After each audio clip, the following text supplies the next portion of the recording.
In this section, we're going to discuss the creation of new data types by writing classes. While Java provides many data types for common problems, so many problems exist that are not solvable cleanly and clearly using those predefined data types. Most real-world entities are not well represented by using doubles, integers. Those types of variables represent a single value. Many problems require that we aggregate or hold together various values at the same time that represents an entity. The class is a mechanism that Java provides where we can write new data types that can have multiple values held together in one unit. A class is really a template or a recipe for how to create a variable of that data type. Each object of that class has a certain number of methods provided for it that can operate on that. In the integer data type, for example, we have the arithmetic operators, plus, minus, times, divide, modulus. Those are built into the Java language. When we write a class, the Java language has no built-in operators for our new data type. We must specify them. Here are 4 considerations that we must keep in mind when developing a new data type.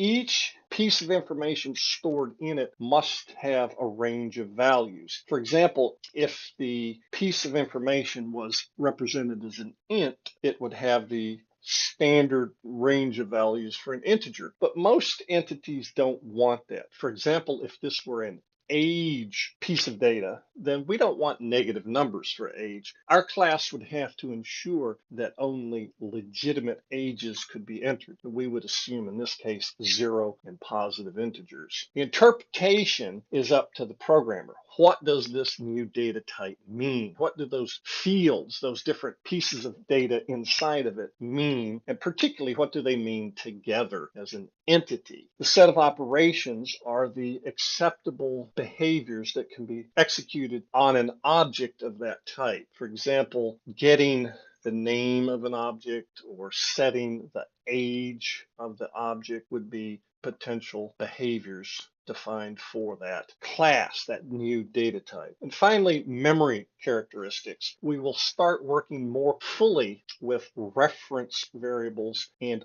objects. They go together hand in hand, but they're 2 totally separate pieces of information.